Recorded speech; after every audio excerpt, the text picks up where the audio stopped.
Alors tout d'abord, bonjour à toutes et à tous. Je suis très heureux de pouvoir bavarder avec vous un tout petit peu de l'intelligence artificielle et surtout de ses applications dans le secteur de l'assurance.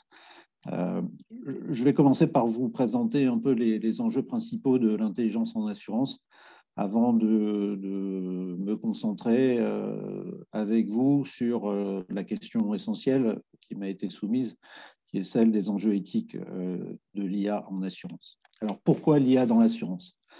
L'IA est un secteur qui est tout à fait propice au développement des outils d'intelligence artificielle pour trois raisons principales. La première raison, c'est que l'assurance repose traditionnellement sur l'exploitation massive de données. Vous savez que les seniors en entreprise dans l'assurance sont les actuaires qui font usage de chiffres, de nombres, de données pour pouvoir tarifer ou construire des produits d'assurance. La deuxième raison, c'est qu'en assurance, on a des processus qui sont très, très répétitifs, très, très lourds, comme la souscription, la gestion des sinistres, qui impliquent des tâches un peu répétitives mises en œuvre par un nombre important de salariés s'agissant de l'usage de documents papier, notamment. Troisième raison, l'importance ouverte par l'intelligence artificielle dans l'assurance, sont que les parcours clients ne sont pas totalement satisfaisants. L'assurance pêche beaucoup en matière de satisfaction des clients, que ce soit pour formuler des propositions, pour aider à la souscription et pire encore pour la gestion des sinistres. Vous avez tous probablement fait l'expérience d'un échange avec un assureur à l'occasion d'un sinistre. On ne peut pas dire que les parcours soient très, très efficaces. En tout état de cause, l'IA fait basculer l'assurance vers un monde où le client sera au cœur des processus et où la donnée sera au cœur des produits et de la relation entre l'assureur et les clients. À droite, je vous ai mis un petit schéma de SCOR, qui est le premier réassureur français, qui essaie d'évaluer l'impact de l'IA sur l'industrie de l'assurance et de la réassurance, et qui a identifié trois impacts. Le premier, celui dont on vient de parler, le numéro 2, sur l'amélioration des processus et l'innovation. Le deuxième, c'est sur la création de nouveaux risques intrinsèques à l'IA, puisque l'IA va engendrer un certain nombre de risques. Je crois qu'à l'occasion de conférences précédentes, vous aviez évoqué le cas des véhicules autonomes qui posent un certain nombre de questions en matière d'assurance. Donc, voilà, il va y avoir de nouveaux risques intrinsèques à l'IA qu'il faudra couvrir.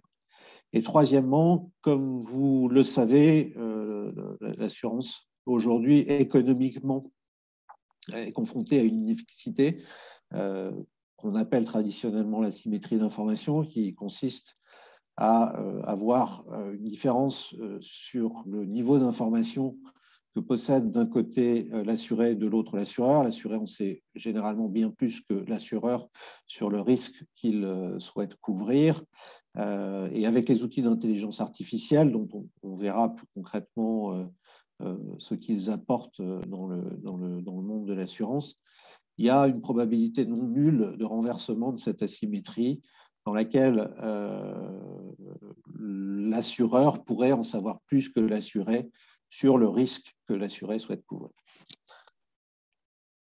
Alors, pour remettre un tout petit peu la casquette de juriste, il y a deux éléments fondamentaux de l'assurance qui sont très, très impactés par l'IA. Comme vous le savez, le contrat d'assurance est un contrat aléatoire, ce qui veut dire qu'à la date de la conclusion du contrat, ni l'assuré ni l'assureur doivent savoir si l'aléa contre lequel l'assuré s'est assuré se réalise ou ne se réalise pas, ou à tout le moins ne pas connaître la magnitude de l'aléa contre lequel l'assuré est couvert. Deuxième élément fondamental, juridiquement fondamental de l'assurance, c'est la mutualisation des risques. Mutualisation des risques, comme vous le savez, c'est l'opération par laquelle un assureur organise en une mutualité une multitude d'assurés qui sont exposés à un risque et dans lesquels ceux qui subissent un sinistre sont indemnisés grâce à la masse des primes qui ont été collectées. Alors, quand je disais que ces deux éléments sont fortement impactés par l'IA, c'est tout d'abord parce que certains événements, dont l'occurrence ou la réalisation était incertain, vont pouvoir être prédits avec certitude. Pour reprendre le titre d'un ouvrage d'économiste qui a eu un impact assez fort, l'intelligence artificielle ou plutôt le machine learning, c'est un outil à prédiction. Cet outil permet de transformer le risque en information et en théorie économique, on sait que l'information tue l'assurance. L'information est incompatible avec l'assurance. A contrario, certains risques qui étaient inassurables parce qu'on n'avait pas les données qui permettaient d'entraîner un modèle, on n'avait pas les informations permettant d'en faire un traitement statistique et probabiliste. Ces risques-là vont entrer dans le périmètre de l'assurance. Alors, j'ai évoqué tout à l'heure les risques qui sont inhérents au développement des outils d'IA, mais on peut penser à d'autres risques, comme le risque climat, qui pourrait être plus facilement modélisé avec les outils d'IA dont on dispose aujourd'hui, mais également la cybersécurité. Donc, il y a un certain nombre de risques dits spéciaux ou émergents qui vont rentrer dans le scope de l'assurance grâce à l'intelligence artificielle. Autre enjeu, c'est que l'assurance repose sur la confiance. Confiance tout simplement parce que le schéma économique de l'assurance est un schéma inversé, c'est-à-dire que vous payez une prime ou une cotisation avant de savoir si vous allez avoir une prestation ou un remboursement. Donc, il faut que vous fassiez confiance à l'assureur à qui vous confiez ce risque. Donc, l'assurance repose sur la confiance dans un contexte où il y a une méfiance qui est assez forte des assurés sur l'outil d'IA, que ce soit pour des raisons propres à cet outil, et notamment le caractère black box qui a été évoqué tout à l'heure, mais aussi parce que l'IA est aujourd'hui vue comme un outil biaisé, qui manque de transparence, et qui est aussi utilisé par les assureurs à leur profit exclusif et donc potentiellement au détriment des assureurs. Alors, j'ai mis quelques petits chiffres là qui montrent l'importance de la confiance dans le secteur de l'assurance. Il en va de façon générale de même pour tous les secteurs. La question de la confiance dans les outils et dans le partage de la donnée est cruciale pour que l'IA puisse se développer. Alors, je vais essayer de brosser très, très rapidement les cas d'usage de l'IA en assurance. Ce que vous devez retenir, c'est que l'IA est aujourd'hui présent dans chacun des maillons de la chaîne de valeur de l'assurance. Alors, on peut partir de la gestion de la relation client où l'IA est présente pour répondre à des questions, pour répondre à des demandes via les chatbots qui ont été évoqués tout à l'heure. L'IA permet d'assister les clients dans leur souscription avec un certain nombre, par exemple, de données qui peuvent être exploitées et qui permettent une souscription simple sans la réponse à une multitude de questions qui finissent par énerver ou angoisser le souscripteur. Il y a la possibilité également avec des outils d'IA de proposer à chaque prospect ou client les produits qui correspondent à son profil. Et ça répond bien à une des contraintes, un certain nombre, indépendamment même de l'absence aujourd'hui de réglementation spécifique à l'IA, et on y reviendra tout à l'heure. L'IA en assurance n'est pas complètement libre, elle est soumise à un certain nombre de règlements, de contraintes juridiques qui, par exemple, en assurance, peuvent venir de la directive sur la distribution d'assurance. Et sur ce point de la proposition de produits ajustés ou adaptés aux besoins des clients, l'IA peut apporter une réponse. Autre application en matière de gestion de la relation client, il y a l'accompagnement des conseillers dans la vente. Il y a un certain nombre de startups qui ne sont plus des startups puisqu'elles sont en phase de croissance, de développement maintenant, notamment Zelros qui propose des des solutions d'aide à la vente pour les gestionnaires ou les commerciaux en assurance. Donc là, on avait la gestion de la relation avec le client, le design des produits. Je ne m'attarderai pas là-dessus, puisque c'est un certain nombre de produits ou de solutions qui sont le pendant de celles que je viens d'évoquer. Pour l'analyse de documents, c'est probablement le domaine dans lequel il y a aujourd'hui le plus d'applications. Comme je vous le disais tout à l'heure, l'assurance est très paper intensive, donc on utilise beaucoup de documents écrits qui prennent beaucoup de temps à être traités et analysés. Et aujourd'hui, tout ça est globalement robotisé. C'est-à-dire que quand vous voyez un chèque à un assureur, le chèque n'est plus lu par un opérateur, il est lu par une machine qui fonctionne à base de reconnaissance optique de caractères et qui permet de libérer les gestionnaires de tâches qui sont pas très valorisantes et surtout qui permettent un traitement plus rapide des documents. Il y a d'autres outils qui permettent de lire et d'analyser des documents, y compris des contrats ou des clauses, comme la clause bénéficiaire. Donc, on allège la tâche des salariés, notamment des gestionnaires et des commerciaux, pour qu'ils puissent se consacrer à des tâches à plus haute valeur ajoutée. On a ensuite une optimisation de la segmentation. Vous savez que la segmentation est un sujet important en assurance. L'idée est toujours de mettre les clients dans les bonnes classes. Et donc, on a des outils qui nous permettent d'optimiser cette segmentation. J'évoquais tout à l'heure la prévisibilité qui est accrue grâce aux outils d'IA, et donc on peut améliorer la prévision du risque. Alors c'est vrai en santé par exemple, mais c'est aussi vrai avec tout ce qui est outils domotiques. C'est vrai aussi en matière automobile, où on est plus dans la prévision du risque ou la prévision du besoin de maintenance du véhicule que dans le dédommagement lors de la survenance d'un sinistre. Et dernier point sur le design de produits, il y a l'adaptation des produits au comportement des clients. J'y reviendrai un peu tout à l'heure. Tout ce qui est objet connecté et capacité de l'assureur de tirer de ces objets connectés un certain nombre d'informations, informations qui peuvent être restituées à l'assuré pour l'inviter à adopter des comportements prudents.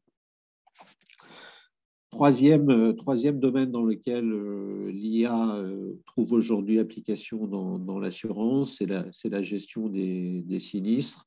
L'idée, là, c'est d'automatiser les processus, d'automatiser le sinistre de bout en bout. En matière d'automobile, par exemple, certaines sociétés, comme les monnaies aux États-Unis, proposent un système extrêmement rapide où, à partir de quelques photos prises du véhicule sinistré, l'analyse du dommage est faite et traitée automatiquement. Le montant de l'indemnisation est également traité automatiquement, ce qui permet un remboursement, alors hors sinistre complexe, mais un remboursement, une couverture du sinistre rapide avec éventuellement des préconisations sur les garages dans lesquels il faut se rendre. Autre domaine, la fraude. Il s'agit de lutter contre les cas de fraude, également contre les cas de blanchiment d'argent. Là, il y a un certain nombre de solutions qui sont maintenant devenues standards sur le marché. Shift Technology, qui est l'une de nos licornes, est spécialisée dans l'identification des cas de fraude qui, comme vous le savez, coûte cher à l'assurance et aux assurés. Pour ce qui est de la prévention, je l'ai un peu évoqué tout à l'heure, il s'agit de prévenir plutôt que de guérir. Prévenir les comportements à risque, prévenir les résultats d'un comportement. Alors en matière d'éthique, on va voir que ça pose un certain nombre de questions, mais pour évoquer des produits dans ce domaine, vous avez maintenant un certain nombre d'assureurs, voire de constructeurs automobiles, qui proposent une assurance dite Pay as you drive, et donc qui, à partir d'un capteur ou de plusieurs capteurs dans votre auto, relève un certain nombre de données comme la vitesse dans les virages, les distances de freinage, un certain nombre de données objectives, la vitesse également, vous donne un score qui est actualisé en temps réel et qui conditionne ensuite un niveau de prime. Donc ça, c'est une application aujourd'hui de l'IA dans l'assurance. Alors ça, c'est une présentation équivalente à celle que je viens de vous montrer, si ce n'est que celle qui figurait dans les diapos précédentes date un tout petit peu, parce qu'elle a 2-3 ans. Celle-là qui, à nouveau, aboutit aux mêmes conclusions est un peu plus récente puisqu'elle elle figure dans le rapport que j'évoquerai tout à l'heure et que je vous invite à lire puisqu'il est très riche. Donc, c'est le rapport de l'EIOPA sur l'éthique l'éthique de l'IA dans l'assurance. En tout cas, ce que je voulais vous démontrer, c'est que l'IA dans l'assurance, c'est absolument partout. Alors, pour en revenir au cœur de la présentation, savoir les enjeux éthiques de l'IA en assurance, je veux commencer par essayer de déterminer ce que veut dire l'éthique en matière d'IA, c'est-à-dire quelles sont les principales préoccupations. Alors, Stanford a mené une étude et rend chaque année un rapport très fouillé sur l'éthique de l'IA, ce que l'éthique signifie, quelles sont les principales préoccupations. Il y a notamment une information très intéressante sur les préoccupations entre pays, puisque ces préoccupations sont assez largement en fonction des cultures dans lesquelles vous vous trouvez. Et les préoccupations, par exemple, d'un citoyen chinois en matière d'éthique de l'IA, ces préoccupations sont très différentes de celles d'un Américain ou d'un Français. Et même à l'intérieur de l'UE, on voit qu'il y a des préoccupations, des soucis, des points d'attention qui sont très différents.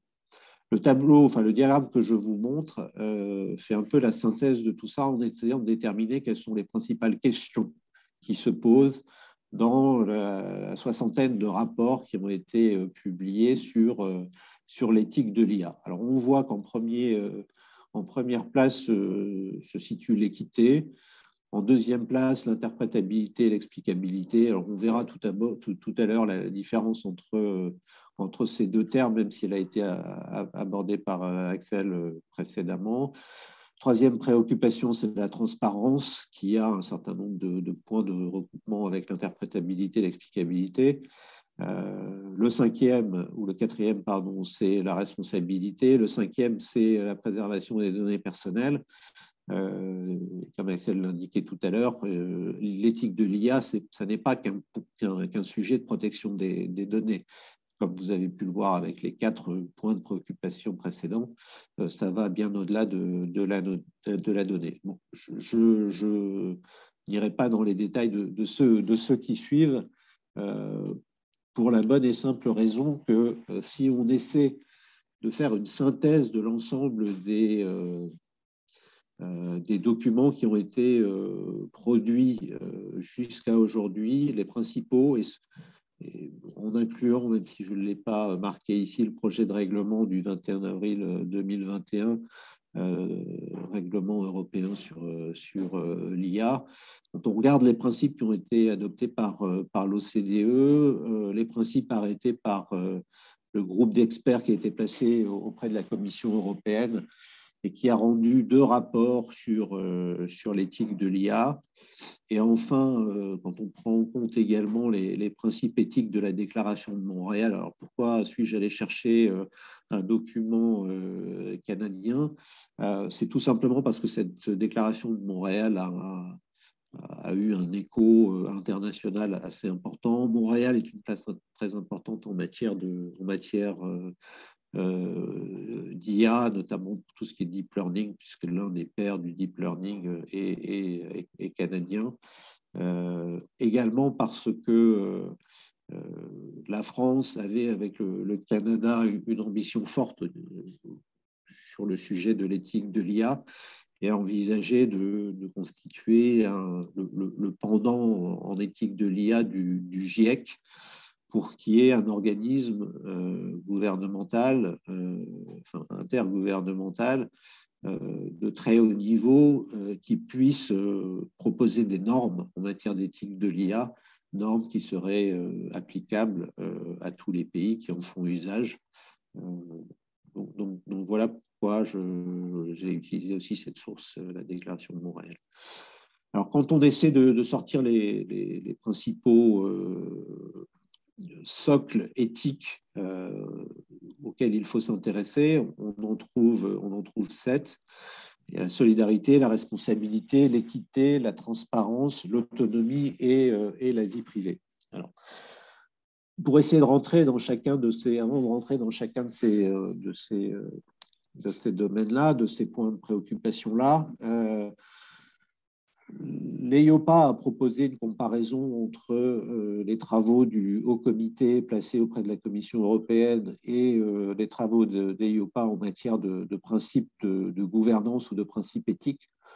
On voit en fait que ce sont les mêmes 7 ou 8 principes qui reviennent de façon invariable. Et on pourrait presque dire que ces principes ressortent de toutes les analyses éthiques ou juridiques qui ont été faites des systèmes d'intelligence artificielle. Alors, donc ces 7 principes, je vais évoquer en premier lieu la solidarité, en vous indiquant que la solidarité a une place très très importante en matière d'assurance. On a tendance à l'oublier parce que le terme solidarité est utilisé dans un contexte qu'on veut le plus souvent non économique. Donc, on a du mal à voir comment un acteur économique rationnel est donc intéressé uniquement par la défense de ses propres intérêts. On a du mal à concevoir pourquoi un assureur, tout particulièrement, a un intérêt à la responsabilité. Alors en fait, la solidarité est inhérente à l'activité d'assurance. Ma conviction est que les assureurs sont des organisateurs de solidarité entre les assurés, qu'ils regroupent en des poules d'assurés, à l'intérieur desquels l'indemnisation se fait à partir de la masse des primes ou des cotisations qui ont été collectées. Mais au-delà même de ce principe de solidarité qui est fondamental, qui est l'équivalent de la mutualisation des risques, il y a d'autres sources à la solidarité que j'évoquerai très très brièvement parce qu'elles nous écarteraient un tout petit peu du sujet, mais c'est important de les avoir en tête parce que l'IA n'impacte pas au niveau de la solidarité de la même façon tous les acteurs de l'assurance. Certains acteurs sont plus naturellement portés vers la solidarité de façon structurelle ou intrinsèque. Il s'agit notamment des institutions de prévoyance, des mutuelles d'assurance ou des sociétés d'assurance mutuelle qui, comme vous le savez, ne segmentent pas beaucoup. Or, on a vu que la segmentation est l'un des intérêts de l'outil d'intelligence artificielle, de mieux appréhender les risques, de mieux les tarifer. Et tout à l'heure, on aura un expert d'Accurate qui nous en dira plus sur l'IA utilisée dans la tarification dans l'assurance. Mais vous voyez que là où certaines compagnies d'assurance, AXA par exemple, n'aurait aucun problème et n'a aucun problème à segmenter, à individualiser de façon plus nette, plus profonde les polices d'assurance. Pour une société d'assurance mutuelle ou une mutuelle d'assurance, c'est plus compliqué puisque intrinsèquement, structurellement, elle ne segmente pas. Par ailleurs, la solidarité peut être choisie comme raison d'être par des assureurs. Quand on fait une revue des 20 premiers assureurs français, on se rend compte que il y a presque la moitié qui ont choisi directement ou indirectement de mentionner la solidarité dans leur raison d'être. Donc, c'est bien que la solidarité fait partie de l'ADN de l'assureur. Enfin, la solidarité est inhérente à certains contrats d'assurance, notamment les contrats collectifs, puisque vous savez que si on prend par exemple un contrat collectif d'assurance maladie qui est proposé par votre votre employeur, il n'y a pas de segmentation qui est faite entre l'ensemble des assurés. Donc, tout ça pour rappeler que la solidarité est une idée, un concept qui est très, très important en assurance, mais qui est vraiment challengé par l'intelligence artificielle. Donc, l'idée, c'est de faire en sorte que l'IA ne serve pas à laisser les personnes en situation de vulnérabilité, qu'on appelle de façon un peu péjorative les mauvais risques, au bord de la route, mais que l'assurance reste suffisamment solidaire. Le deuxième principe, c'est un principe de responsabilité, en vertu duquel il est souhaitable que l'IA n'aboutisse pas à une déresponsabilisation des professionnels ni de leurs clients. Alors, quand je parle de déresponsabilisation des professionnels, c'est des déresponsabilisations des assureurs et de leurs employés qui, en utilisant tel ou tel outil, qui ferait telle ou telle préconisation ou qui conclurait à telle ou telle situation, analyse. Il ne s'agit pas de considérer que, comme c'est la machine qui a émis cette recommandation, cette proposition, la machine a forcément raison. Par ailleurs, la responsabilité, c'est aussi la responsabilité des assurés.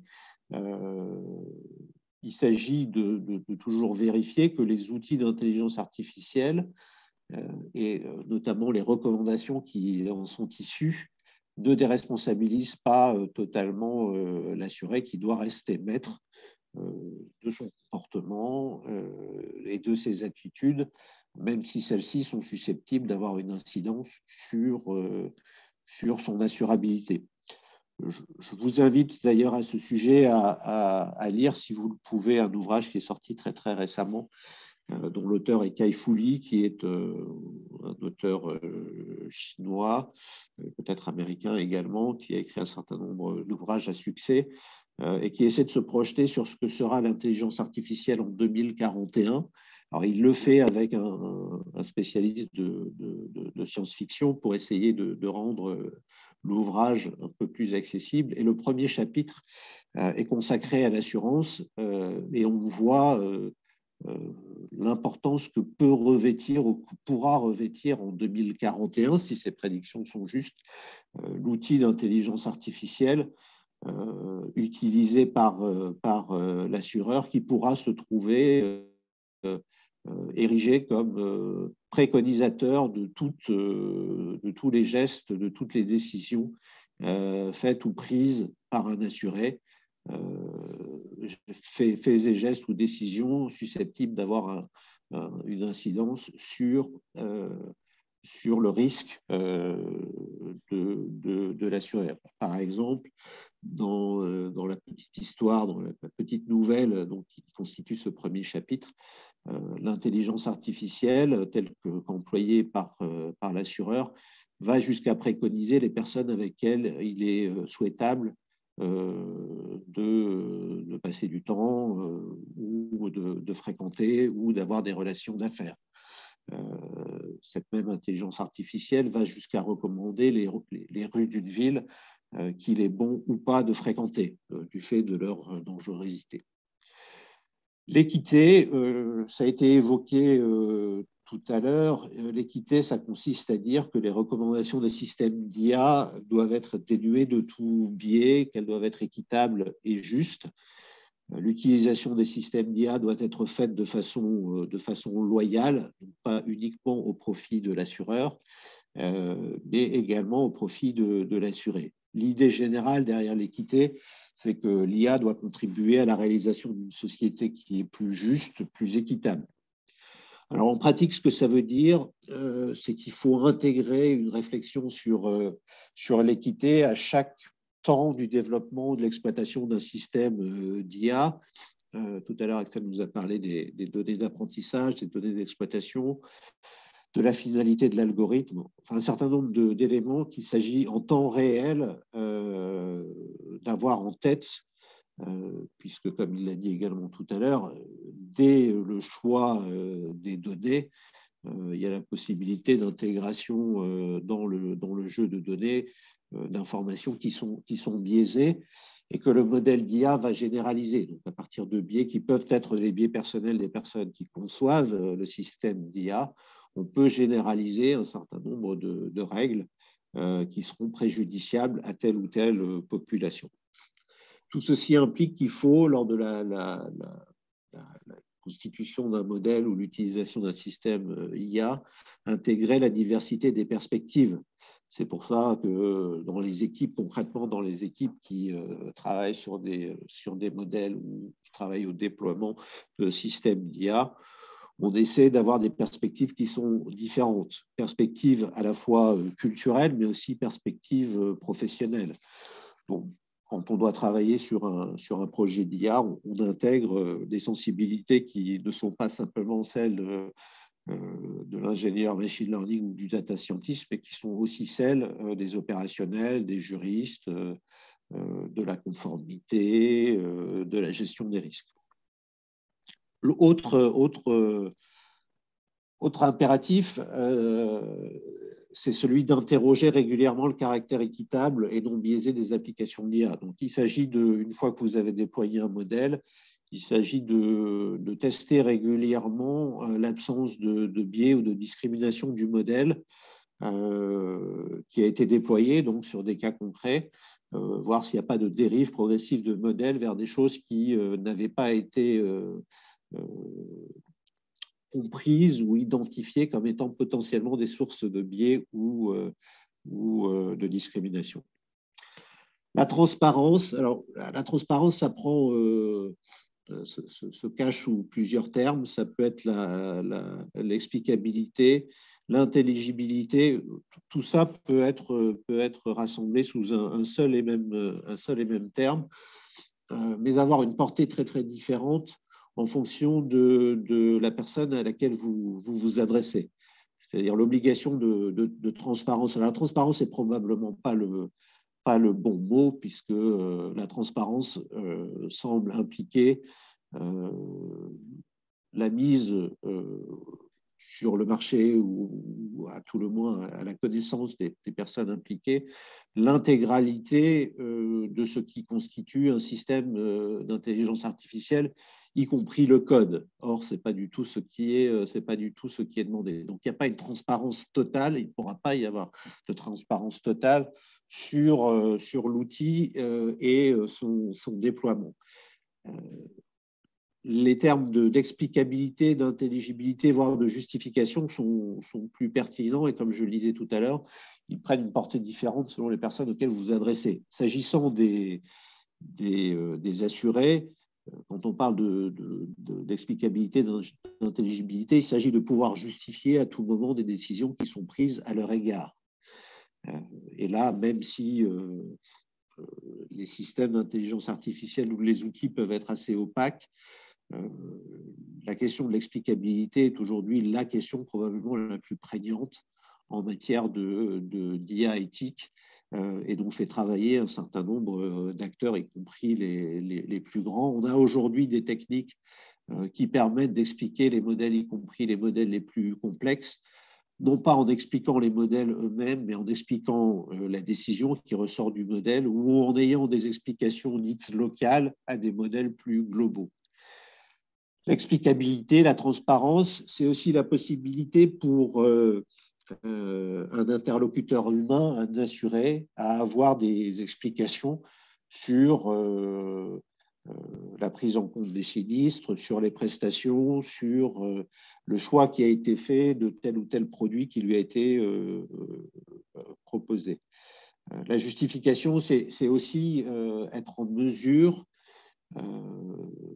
d'offrir un contact humain aux personnes qui, face à un chatbot, face à des réponses générées automatiquement, ne trouvent pas réponse à la question qu'ils se posent. Et c'est bien entendu, la transparence, c'est, comme je le disais, mais sous une autre forme il y a quelques secondes, c'est d'être capable de présenter à l'assuré les éléments les plus déterminants dans la prise de décision qui ressort de l'exploitation de l'outil d'intelligence artificielle. Donc voilà ce qu'on peut dire en matière de transparence. En matière d'autonomie, il s'agit, comme je l'évoquais très rapidement tout à l'heure, de mettre à disposition des assurés qui le souhaitent un certain nombre d'outils, et notamment tout ce qui est objets connectés, assistants intelligents, qui vont rendre un certain nombre de services à l'assuré, par exemple en matière de santé, d'exercice physique, également en matière de domotique, où on peut avoir un certain nombre de capteurs qui préviennent de l'imminence d'un sinistre et qui permettent donc de passer d'une attitude de couverture du sinistre à de la prévention. Donc tous ces outils-là peuvent être mis à disposition des assurés par les assureurs, mais il ne s'agit pas non plus de forcer les assurés à adopter telle ou telle attitude, comportement. Il ne s'agit pas d'établir des normes de comportement. Là n'est pas le rôle de l'assureur. Quand je parlais d'autonomie tout à l'heure, sans employer le terme, je parlais de responsabilité, il s'agit aussi pour les acteurs qui font usage des outils d'intelligence artificielle de pouvoir, de façon autonome, porter un regard, un jugement sur la prédiction ou sur les préconisations ou sur la décision qui ressort d'un outil ou d'un système d'intelligence artificielle. Enfin, il y a le respect de la vie privée. Respect de la vie privée, c'est simplement la protection des données personnelles contre l'intrusion de l'IA, qui est tout un champ de réflexion et de progrès aussi pour les acteurs, sur lesquels je ne reviendrai pas, mais c'est un domaine dans lequel on peut constater que l'IA est déjà présente. Et donc aujourd'hui, pour faire un usage d'outils d'IA, il faut se conformer à certaines des dispositions du RGPD. Donc voilà, ça c'est le sixième principe de l'IA éthique. Le septième étant le bien-être. Je reviendrai pas, enfin je ne vais pas m'appesantir sur le bien-être. Il s'agit en fait de s'assurer que les systèmes d'IA ne soient pas préjudiciables aux personnes et que ceux-ci contribuent ou accroît leur bien-être. Alors, c'est une préoccupation qui est très canadienne, qui est un peu moins forte chez nous parce que moins ancrée notamment dans la rédaction, dans la constitution des normes juridiques. On a souvent du mal à intégrer cette notion de bien commun et de bien-être. Alors là, j'ai fait mention sur ce slide-là de certaines initiatives en matière de normes éthiques. Tout le monde s'y est mis, que ce soit au niveau international, au niveau gouvernemental, intergouvernemental, au niveau des organisations internationales, mais également au niveau des universités. Il y a un certain nombre de normes ou de documents qui ont été préparés dans ce domaine, à l'initiative également d'organisations privées internationales, notamment l'IEE, qui a pour ambition de proposer une norme en la matière, norme qui pourrait être adoptée par les acteurs se dotant d'outils d'intelligence artificielle. Mais l'éthique de l'intelligence artificielle, c'est… Oui. C'est passionnant, nous vous écoutons depuis une bonne demi-heure. J'aimerais que vous puissiez donner votre conclusion maintenant avant qu'on puisse éventuellement vous poser quelques questions, si vous le voulez bien. Oui, alors ma conclusion sera très simple. Ce sera une invitation à consulter 3 documents. Le premier document, je suis certain que vous l'avez déjà lu et que vous le connaissez quasiment par cœur, et d'ailleurs pas inintéressant, s'agissant notamment de la définition de ce qu'est l'intelligence artificielle. Donc ça, c'est le projet de règlement de la Commission du 21 avril 2021. Le deuxième document, c'est un rapport que vient de publier la CPR, qui, comme vous le savez, qui est le régulateur et contrôleur de l'assurance, qui porte sur la transformation numérique dans le secteur français de l'assurance et qui donc vient d'être publié et qui couvre en particulier l'intelligence artificielle. Enfin, le dernier document, c'est un rapport qui date du milieu de l'année dernière de l'EIOPA sur donc le régulateur des régulateurs, en quelque sorte, qui porte sur l'intelligence artificielle dans le secteur de l'assurance. Voilà.